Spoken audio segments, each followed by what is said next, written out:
Le prophète sallallahu alayhi wa sallam nous dit dans un hadith. Et dans ce hadith, le prophète sallallahu alayhi wa sallam partage tout le monde en deux catégories. Il y a deux catégories. Il nous dit Al-Kayyisu, l'intelligent, man dana nafsahu wa amila lima ba'da al-maut, c'est celui qui a le contrôle sur sa personne. Celui qui observe sa personne, qui contrôle sa personne, son nafs, et qui ne fait que ce qui lui sera utile après la mort. La deuxième catégorie, wal-ajiz, le faible.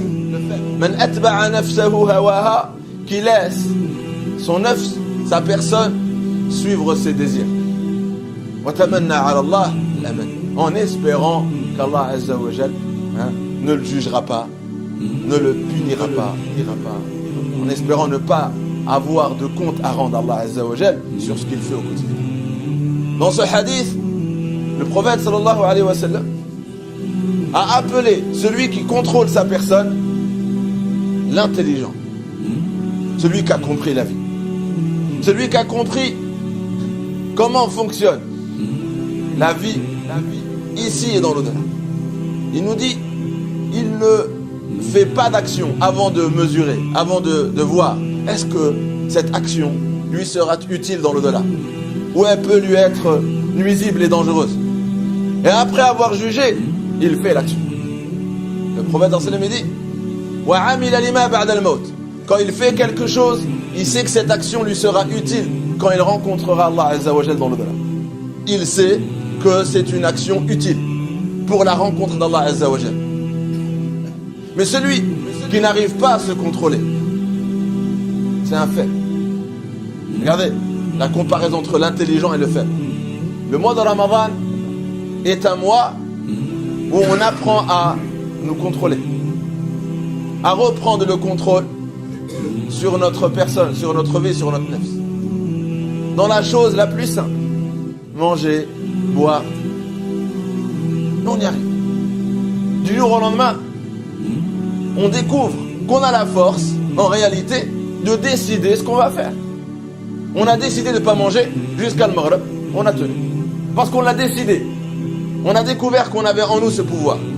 On a en nous cette force. Alors qu'en dehors du Ramadan, quand on fait des actions qui ne plaisent pas à Allah Azza wa Jal, et on nous dit, ça c'est pas bien, ça c'est pas bien, on ment à soi-même en disant, j'y arrive pas, c'est trop dur. J'y arrive pas, c'est plus fort que moi. C'est des phrases qu'on essaye de se répéter pour nous réconforter. On cherche du réconfort dans ces phrases. Et wa qu'Allah nous quitte, c'est plus fort que moi, etc. En sous-entendant qu'on n'a pas la force, que c'est plus fort que nous. Et quand vient le mois de Ramadan nous dévoile cette force cachée en nous. Tu peux boire, manger, c'est vital, et tu y arrives. Parce que tu l'as décidé, tu peux t'en passer. Alors qu'on peut faire ça dans toutes les décisions qu'on prend dans notre vie. C'est nous qui décidons. On a la force de décider.